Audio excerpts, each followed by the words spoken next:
My husband risked his life in a fire to save a girl. From then on, she stayed by his side, treated like his own, and claiming the girl had severe post-traumatic stress disorder. He would turn down 4 months of work each year to take her abroad for treatment. Serafina, the child is so pitiful, don't overthink it.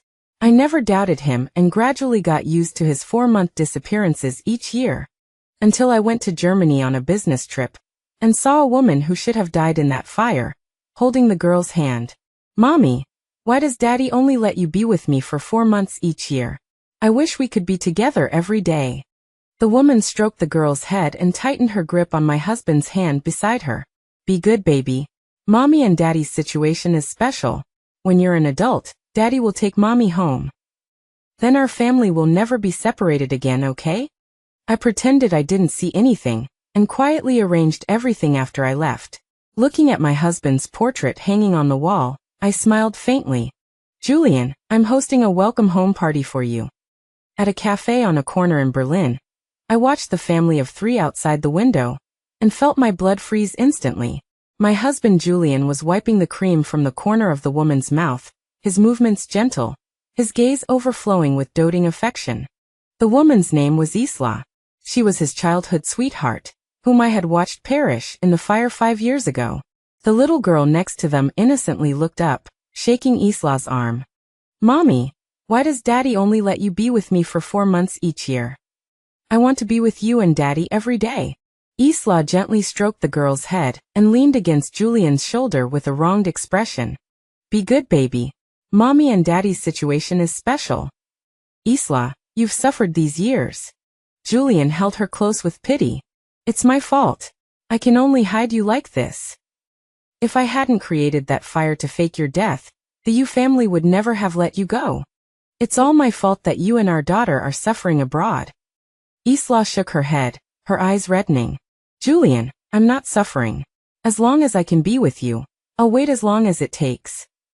Isla leaned on his shoulder, her voice even more wronged. It's just... After Lily was rescued and taken back to your home, Serafina didn't make things difficult for her, did she? Don't worry, Serafina is a boring woman, but she treats Lily well. Julian smiled. After all, she thinks Lily is your and Ryan's child. She won't mistreat her. Then when I see her later, I have to thank her properly for raising my daughter so well. Isla said with feigned magnanimity. By the way, Julian. Isla touched her lower abdomen, with a hint of coyness and complaint. Our daughter Lily is already 6 years old, and now I'm pregnant again. Do I really have to wait until the children are 18 before I can stand by your side openly? Julian kissed her forehead, his tone a firm promise. Don't worry, it'll be soon. When our son is born, when Lily is older and qualified to inherit the family business, that's when you and the children will have your chance to rise to power. As for Serafina, my marriage with her is just a helpless move for a family alliance. She will forever be Mrs. Julian in name only, a useless decoration. But what if Serafina also has a child? Isla asked worriedly. Julian chuckled. Impossible. I've been putting drugs in her vitamins all these years. She can never get pregnant in this lifetime. My brain buzzed. 5 whole years of marriage, all a carefully orchestrated joke. The vitamins I took from him every morning were actually poison that would make me infertile. His 4-month disappearances each year, the so-called post-traumatic stress treatment, were actually reunions for his family of 3. I even helped him raise the child he had with another woman. I became the most ridiculous fool in the world, looking at the warm and happy family of 3 outside the window. They were smiling so brightly. Lily was pestering Julian to buy her another ice cream. Isla was chiding her, saying the child would get cavities. Julian spoiled her by pinching his daughter's nose. All right, anything you want. The scene was beautifully dazzling. I lowered my eyes and found my hands trembling. Not trembling with anger. Trembling from extreme coldness. Anger, humiliation, disgust. Countless emotions surged up, but at their extreme, they turned into an icy calmness. I took a deep breath, took out my phone and called my assistant. Prepare a portrait for me. Madam, what did you say? Julian's portrait. For his funeral. The next day, I happened to appear at the gallery Julian often frequented. When he saw me, the color drained from his face in an instant. That unprepared panic on his handsome face looked particularly ridiculous. Husband? What a coincidence you're here too. I walked forward with a smile on my face, as if nothing had happened, and naturally took his arm. His arm stiffened like a rock in an instant. Serafina. Serafina? What are you doing here? His voice was dry, and his eyes darted around. Before I could answer, a clear child's voice came over. Godmother. Lily ran towards me like a happy little butterfly, holding a melting ice cream cone in her hand. Godmother, look. Mommy bought this for me. She held up the ice cream like a treasure and pointed behind her. I followed the direction she was pointing and looked up, seeing that mommy, who had been dead for 5 years, Isla. She was looking at me with a bewildered expression, as if she had seen a ghost in broad daylight. The fire of anger almost burned away my sanity, but I suppressed it fiercely. Plop. Isla was like an over-alarmed rabbit, so frightened that she dropped the ice cream on the ground. Her face was pale, her lips trembled, and she couldn't say a word. I looked at her and curled my lips into a playful smile. Isla? My God! How is it possible? What a miracle, which Bodhisattva manifested, or did God come? I didn't expect Ms. Isla to come back from the dead. The smile on my face deepened, but my eyes turned cold inch by inch. What's wrong seeing an old friend? Can't you even say Mrs. Julian? My voice wasn't loud, but it was like a heavy hammer, hitting Julian and Isla's hearts hard. Julian almost immediately reacted, pulling me behind him and forcing a stiff smile onto his face. Serafina, you've mistaken her. She's not Isla. How can the dead come back to life? This is Ms. Lila, she just looks a bit like Isla. His lies rolled off his tongue, without a blush or a beat of his heart. But he forgot that there was a biggest variable nearby. Daddy's lying. Lily's clear childish voice was particularly loud in the quiet gallery. She is my mommy. Her name is Isla, not Lila. The child's accusation made Julian's face instantly turn ashen. He released me, turned and squatted down, his voice very low. Lily, don't be ridiculous.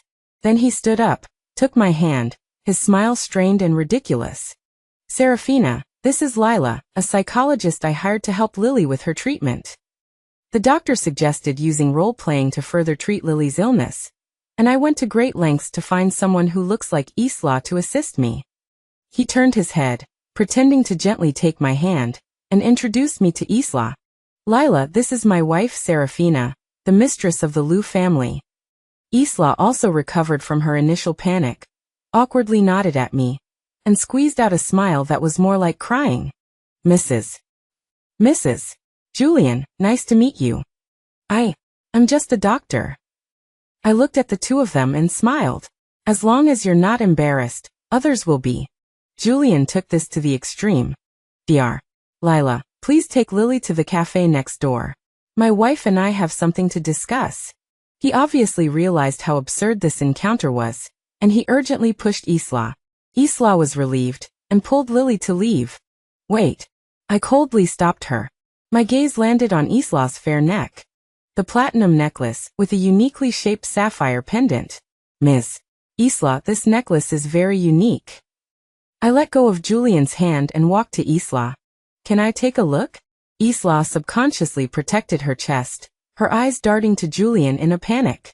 Julian's face instantly turned deathly pale. It's a cheap imitation, a few hundred yuan from a street stall. I just liked the design, so I bought one. I smiled. A few hundred yuan? I reached out and pinched the pendant. The jadeite's touch was cool and familiar, coupled with its unique pattern. I was absolutely certain that it was my mother's dowry given to me before she died. It was stolen from my room last year, and I fired several servants for this. So it was stolen by Julian and given to his childhood sweetheart. I smiled, a forced smile suppressing my anger. The craftsmanship is indeed deceptively realistic, but the details of the carving. I looked up at Isla. A fake is a fake, and it will never be presentable. Julian's Adam's apple bobbed, and he forced a smile. Yes, that's why it's so cheap. Isla's face turned white then green then white, a fascinating display. Before Julian could speak again, Lily interjected. It's not fake. It's real. Dad gave it to Mom for her birthday. He said it was an heirloom. How could it be fake? The whole place fell silent. An intensely awkward atmosphere filled the air. Julian wanted to find a crack in the ground to crawl into, and could only explain lamely. The child doesn't understand. I was just teasing her back then. Isla quickly changed the subject, trying to turn this deadly page. Her gaze landed on my left forearm. Mrs. Julian, the tattoo on your arm is so special. Hearing the word tattoo, Julian frowned unconsciously, as if something in his heart had been faintly touched. So I deliberately slowly rolled up my sleeve, exposing the entire tattoo. Looking closely, below the tattoo was a long, hideous scar. I chuckled. It's a scar left behind from saving Julian back then. I looked up at Julian. Our car went off a cliff. He was unconscious. I dragged him out of the car, but I slipped into a ravine, and my arm was pierced by branches. Julian's face grew increasingly ugly. It was raining heavily that day. I walked 3 whole hours, 1 foot deep and the other shallow, in the heavy rain, bleeding, before getting him to the hospital. The doctor said if it had been half an hour later, he might not have been saved. Isla opened her mouth wide, unable to speak. From then on, Julian swore that his life belonged to me. Right. Julian made a muffled sound in his throat. It sounded like but also like he was choking. He abruptly pulled down my sleeve and dragged me to the side. Serafina, what exactly do you want today? I told you this is a special treatment for Lily. You're just getting in the way here. Just take pity on the child. I'm begging you, leave quickly, okay? I looked into his eyes. In those eyes was a reflection of myself. A shrew making trouble out of nothing. A resentful woman getting in the way. I laughed. Okay, I'll leave now. After leaving, I silently made a phone call. Caleb. Do you want to know the truth about how your brother Ryan was burned to death back then? Back in the country, I was cutting a birthday cake for myself, with no one else around. Julian sent a message. Serafina, I'm sorry, I can't be there with you for your birthday. Lily's condition has relapsed, and this treatment is crucial. I really can't get away. His acting was as superb as ever. The worry and helplessness in his tone so real that you couldn't find a single flaw. If it had been before, I would have felt sorry for him and told him to prioritize the child and not worry about me. But now I just felt disgusted. My gaze fell on the trash can in the corner of the living room. Inside were the birthday gifts Julian had sent earlier. Perfume still in its wrapping. A black truffle cake that was sickeningly sweet. The same thing every year, exactly the same. The phone rang again, a video message from Caleb. In the video, Julian, Isla, and Lily, a happy family of 3, were gathered around a large cake. On the cake were the words, "Happy 7th anniversary to us." So my birthday was their anniversary. So on this day every year, he was celebrating their love with another woman. So I had been spending my birthdays alone for 5 whole years.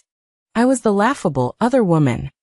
My heart, at that moment, died completely. Caleb's call followed closely. Did you see it? His voice held no emotion. Okay. Is there anything you need me to do? I curved my lips, my voice laced with ice. He said his life was mine. I want him to make good on that promise. For me and for your brother.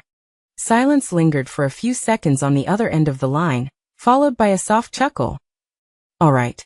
A few days later, Julian received an invitation. A private masquerade ball hosted by an important German business partner. Originally, I was invited, but I had already returned to China. However, he had to go for the sake of the company. The ball was held in an ancient and luxurious private castle, attended by prominent figures and dignitaries from all over Europe. Elegant gowns and fashionable hairstyles filled the room, along with the clinking of glasses and the exchange of toasts. When the ball reached its climax, the host walked onto the central stage and announced that a special private auction was about to begin. The item being auctioned would become the slave for permanent use by the highest bidder. As the crowd below erupted in excited cheers, a naked woman wearing a mask was dragged onto the stage from backstage like a dog with a rough rope. Her mouth was gagged, allowing only humiliating woo-woo sounds to escape. The men below, each wearing a splendid mask, began to utter lewd remarks. What a figure, truly exquisite. Tonight she will be mine. No matter the cost, I must have her. Among the crowd, only Julian was shaking uncontrollably. Cold sweat streamed down his face as he trembled, removing the mask from his face with shaking hands. Because the naked body on the stage, coveted by countless people, was all too familiar to him. As the host struck the auction hammer, bidding began, and the atmosphere in the room gradually intensified. Now let us unveil her. At that moment, the host smiled and instructed someone to remove the woman's mask on stage. Under the lights, Isla's tearful, terrified face was exposed to everyone. At this moment, I was sitting in the study of my luxurious mansion back in China. The large screen in front of me was showing high-definition footage transmitted live by Caleb from the castle auction. I swirled the red wine in my glass, my eyes cold, as if watching a drama that had nothing to do with me. Isla's terrified and desperate face was clearly displayed before me. At that moment, my cell phone began to vibrate frantically, with Julian flashing on the screen. I slowly put down my wine glass and answered the phone. Serafina, did you do this? As soon as the call connected, Julian's suppressed, furious voice burst from the receiver, almost piercing my eardrums. I picked at my ear, my tone calm. What are you talking about? Julian was clearly angered by my attitude, but he had to force himself to calm down. He tried desperately to explain, his voice trembling. That woman on stage. Did you arrange this? Serafina, I'm telling you, she's just a body double who looks like Isla. A body double I hired to help Lily with her therapy. She's an innocent person. How could you use such vicious methods against her? How can your heart be so cruel? Listening to his incoherent lies, I couldn't help but chuckle. The laughter was transmitted through the airwaves, sounding particularly grating. Julian, I never joke about the dead. My tone instantly turned cold. Is a high-quality imitation who will do anything for money worth you making such a fuss? Are you hurting? I hung up the phone and turned my gaze back to the screen. The auction bidding had entered a feverish stage. The price soared from €1,000,000 to €5 million. The host used highly inflammatory language to describe Isla's tragic fate. Gentlemen, imagine such a beauty will spend the rest of her life in your cellar. The men below emitted a burst of greedy and obscene laughter. In the screen, Isla, with tears streaming down her face, looked at Julian below the stage in terror and despair, her eyes filled with pleading. Julian could no longer feign composure. Watching the woman he loved about to fall into the hands of others, to be wantonly humiliated as a plaything, he completely broke down. He suddenly stood up from his seat, his eyes bloodshot, and shouted 3 words with all his strength. Light the sky lantern. To buy someone with the entirety of one's wealth. This was the most insane gamble on the table. The entire room was instantly shocked, and all the clamor ceased. Everyone's gaze focused on this Eastern man. Julian became Isla's final buyer. However, the organizer's rule was that assets must be verified on the spot and paid for immediately. When the staff walked up to him, Julian was horrified to discover that all of the liquid assets in his name were far from sufficient to pay for this exorbitant auction price. Under the immense pressure of the organizer's several black-suited bodyguards, inviting him into the trap, Julian was at his wit's end. With a trembling hand, as if grasping at the last straw, he once again dialed my number. The woman he had schemed against for 5 full years had now become his only hope. When the call connected, Julian's voice contained unprecedented panic and pleading. Serafina. Serafina, save me. Transfer me money right now. Hurry. His voice was hoarse, filled with the discomfiture of a loser. I raised my eyebrows, feigning surprise, my tone full of disbelief. Julian, are you crazy? Are you going to empty our coffers for an unrelated body double? I paused, then changed the subject, my tone laced with some worry. Or, did that woman named Lila offend some powerful figure in Germany that we can't afford to offend? Are you being roasted on the fire now, so you have to save her? Step by step, I pushed him towards the path of no return. Julian explained incoherently, his voice filled with despair. Yes, I'm being roasted on the fire. I lit the sky lantern for the sake of the Liu family's reputation. Now I'm in a difficult position. Serafina, help me first. We're husband and wife, the Liu family's face can't be lost. He was still trying to muddle through with his ridiculous excuses. My patience had finally run out. In the receiver, my tone suddenly turned cold, like a Siberian cold current, without a trace of warmth. Julian, I'll ask you one last time. Who is she? Is she worth gambling our entire future on? My voice was not loud, but every word was like a knife, lacerating his last psychological defense. On the other end of the phone there was a long, deathly silence. Then, under the icy urging of the organizer's bodyguards, Julian's defense completely collapsed. He finally roared out the truth that I had been waiting for. It's Isla. She's not dead. The person on stage is Isla.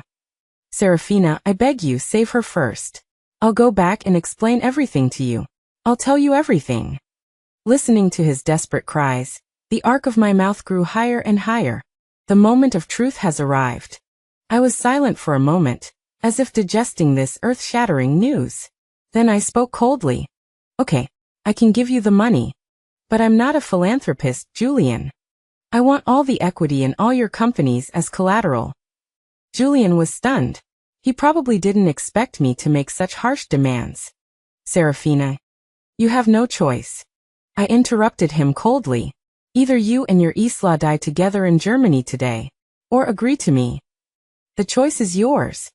Under the increasingly impatient urging of the organizers, and in the face of a real threat of death, Julian had no choice. He gritted his teeth, squeezing out a word from between his teeth. Okay, I smiled. My legal team was already on standby. An electronic version of the equity pledge agreement was sent to his phone in an instant. Julian looked at the agreement, which was almost a contract of servitude, his eyes bloodshot, his fingers trembling. In the end, he pressed his fingerprint, signed his name. At that moment, he personally handed over his entire proud business empire to the executioner, who was about to destroy him. And he was completely unaware of it. Looking at the agreement as effective confirmation receipt that popped up on my phone, the smile on my lips took on a hint of cruelty. Julian, the game has only just begun. Julian, with a terrified Isla and 2 children, fled back to the country in a panic. He didn't go home. Instead, he directly settled Isla and her 3 children in a suburban villa he had secretly purchased. He probably thought that once he got my money and saved Isla, everything would be back in his control. He even self-righteously believed that he still held an ace in his hand. So, bypassing me, he directly contacted all the family elders of the Yu and Lu families. Using the major name of family survival, he demanded that a family meeting of the highest level be convened. On the day of the meeting, all the core members of the Lu and Yu families were present. The atmosphere was solemn and serious. Julian, holding Isla's hand, followed by a confused Lily, made a brilliant appearance in the guise of a tragic hero, stunning everyone present. He had Isla and the children sit in the side seats, then walked to the center of the venue.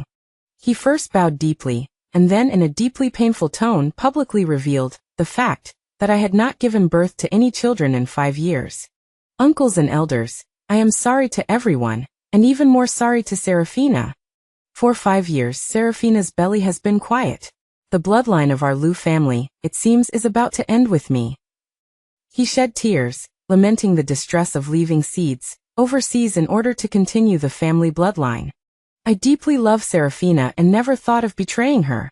But for the future of the family, I had to make such a choice with pain. Today, I brought their mother and children back.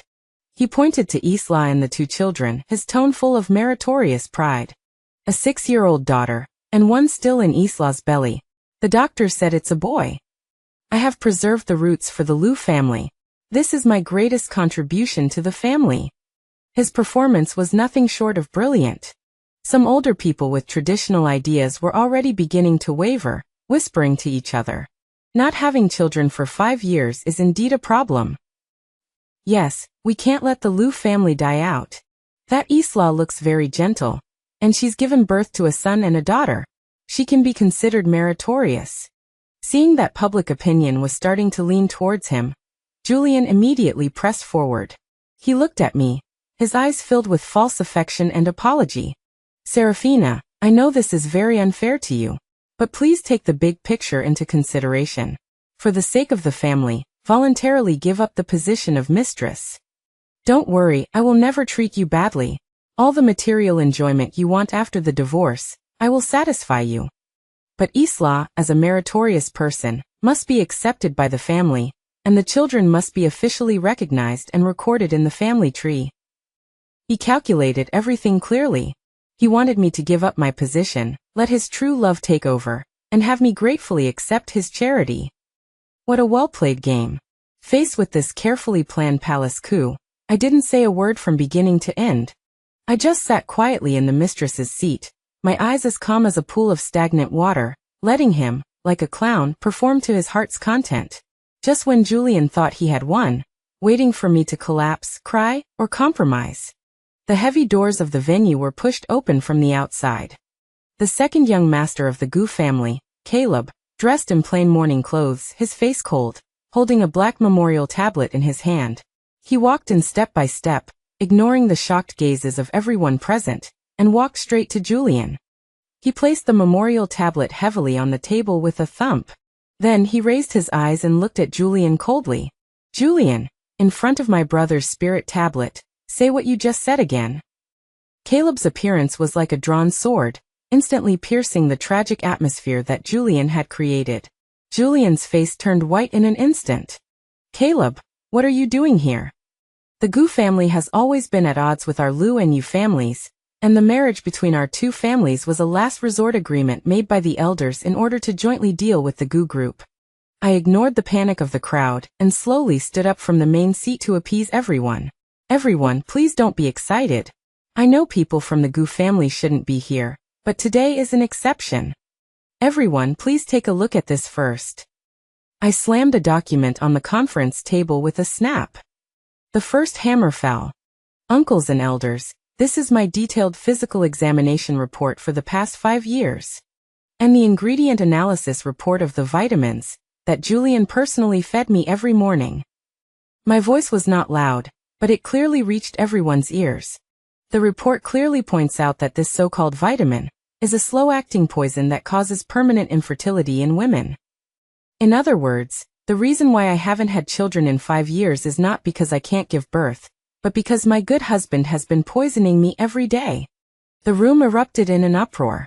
Everyone's eyes, like knives, shot towards Julian in unison. Julian's body swayed, his lips trembling. You're talking nonsense. I didn't. Caleb sneered and placed his brother Ryan's memorial tablet upright in the center of the table. The second hammer followed closely behind. Julian, you didn't? Then dare you look at what these are. Caleb threw a thick stack of documents on the table. This is the entire chain of evidence I re-investigated regarding the fire 5 years ago, including the testimonies of witnesses at the time, and the handwritten confession of the firefighter you bribed. The evidence conclusively proves that the fire back then was not an accident at all. But you, Julian, in order to create Isla's false death, in order to let her disappear smoothly from the sight of the Yu family, and also to eliminate my brother Ryan, who was the only one who knew your planned and premeditated murder. You are not only a poisonous husband who poisoned his wife, you are also a murderer. You're farting. I just wanted to create an accident when I set the fire that year. I never thought of burning your brother to death. It was your brother who insisted on running into the fire to save people. Julian, in his panic, had already incriminated himself without being asked. The audience burst into an uproar. If poisoning only shocked the elders, then murder made them feel fear. Julian's image, from a tragic hero who continued the family bloodline, instantly plummeted to that of a ruthless, insane poisonous husband and murderer. Isla was so frightened that she collapsed directly from her chair to the ground, her face pale. Julian was completely panicked. He pointed at me, then at Caleb, looking like a madman. It's you. It's you who conspired to frame me. I watched his final struggles with cold eyes, and activated the conference room's holographic projection. The third hammer blow, and the most fatal one, on the wall. A clear projection showed the recording of Julian and I taking a blood oath in the family's ancestral hall all those years ago. In the recording, a young Julian knelt before the ancestral tablets, his eyes firm, his words resounding. I, Julian, take Serafina as my wife today, and swear here that I will be loyal to this marriage and loyal to the family for the rest of my life. If I betray it, I will accept family law, be crushed to dust, and die a miserable death. The ancient and heavy vow echoed in the quiet conference room. It was as if the death knell was tolling for him. Abandoned by all. The gazes of all the elders shifted from initial sympathy to shock, and then to horror and disdain. Julian completely lost it, roaring like a trapped beast in his final struggle. Even if I did all this, it's because she couldn't have children. I'm not wrong. I secured an heir for the Liu family. You can't touch me. I still have a son. He treated Isla and the children as his last lifeline. Who said I couldn't have children? My cold voice rang out softly, but it was like a boulder crashing into everyone's hearts. I took out another report that I had prepared long ago and calmly announced. I cured myself of your poison long ago. In Julian's incredulous, suddenly widened eyes, I slowly stroked my lower abdomen. Each word clearly struck everyone's heart. And I'm 3 months pregnant. The one in my belly is the rightful, and the only legal heir, of both the Yu and Liu families. That sentence was the final straw that broke Julian. The cornerstone of all his actions, his advantage as the heir, turned to ashes in an instant in the area he was most proud of. He lost. He lost completely, without a shred of dignity. Julian's brain was spinning rapidly. His shares were gone. His reputation was ruined. His only bargaining chip, the child, had become worthless due to my pregnancy and had even become ironclad proof of his infidelity. He was finished. He looked at my flat but incredibly glaring abdomen, and then at Isla and the 2 children beside him, who were trembling with fear. A crazy, destructive calculation flashed in his eyes. Before anyone could react, Julian suddenly exploded. He lunged at Isla and Lily, who were closest to him, like a mad beast. His expression was twisted and ferocious as he roared. It's you. You ruined everything for me. You're all burdens. He held a knife to Isla's neck and kicked the little girl Lily, even disregarding the fact that Isla was pregnant with his son. He tried to clean up his stains in this extreme way and show the family his so-called determination and repentance. He was trying to trade his lover and children's lives for his own survival. Blood splattered on the clean floor. Isla couldn't believe it until her death that the man she had loved for half her life, for whom she had left her hometown, and with whom she had had children, would kill her with his own hands. This human tragedy unfolded before our eyes. But I just watched with a blank face, without the slightest emotion. I had long expected that this extremely selfish and unfeeling man would make the most insane, most unscrupulous choice after falling into despair. The bodyguards behind me immediately stepped forward and pinned the blood-soaked madman to the ground. I turned around and looked at the family elders, who had been scared stiff by this bloody scene. My voice was not loud, but it carried an unquestionable authority. Blood oath before marriage, family as witness. Family law execute. No one dared to object in the face of the Yu family's strict family law and the absolute authority that I now represented. The old people who had spoken up for Julian were now even more silent than cicadas in winter. Julian was dragged to the Liu family's ancestral hall, in front of the ancestral tablets, in front of the blood oath he had personally written. He was bestowed the dignity of suicide.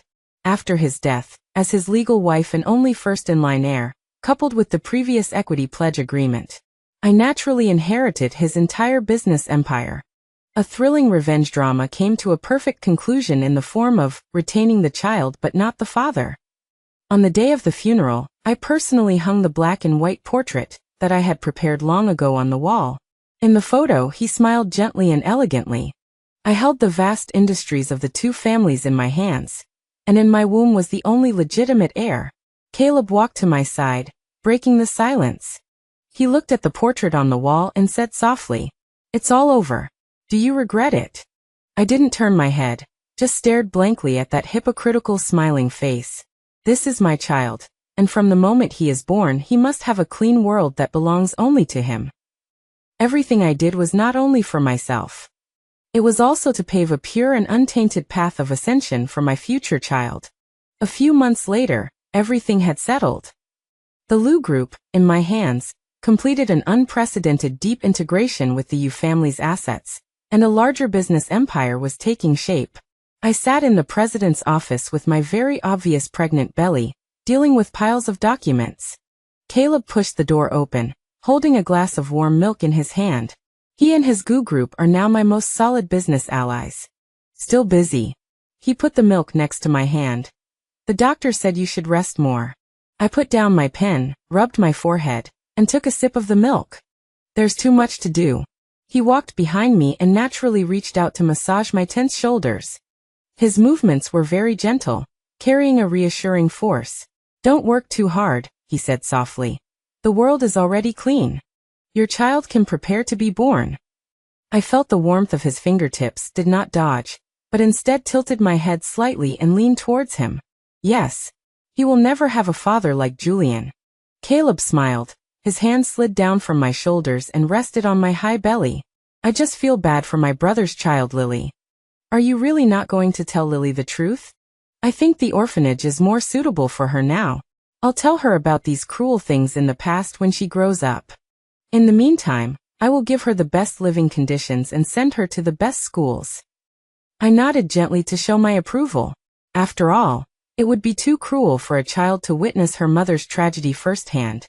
The second child in Isla's belly was indeed Julian's, but the first child, Lily, was not. Back then, Julian brought Lily back and lied to me that the child was Isla's and Ryan's child. I didn't expect his words to come true. Years ago, before Julian married me, in order to bring down the Gu family, he actually had Isla actively seduce Ryan. But unexpectedly, the two had marital relations after drinking and became pregnant. Isla was afraid that Julian would abandon her, so she lied and said that Lily was Julian's child. And later, Ryan also desperately rushed into the fire to save people for his child. If Julian really didn't know about this, do you think Isla might have left your brother in the fire to cover up the truth back then? I looked at Caleb suspiciously. Caleb smiled, turned around and waved goodbye. Dust to dust, earth to earth. All of this is no longer important. Gone with the wind. I turned my head and looked at Julian's portrait, which I had long since thrown into the fireplace and burned to ashes. Julian, you probably didn't know even until your death. You thought you had calculated everything, but you didn't realize that you were just a pawn from beginning to end. You personally offered your wife to your greatest enemy. And you offered your entire empire, of which you were so proud, to his child. This is the most glorious funeral I prepared for you.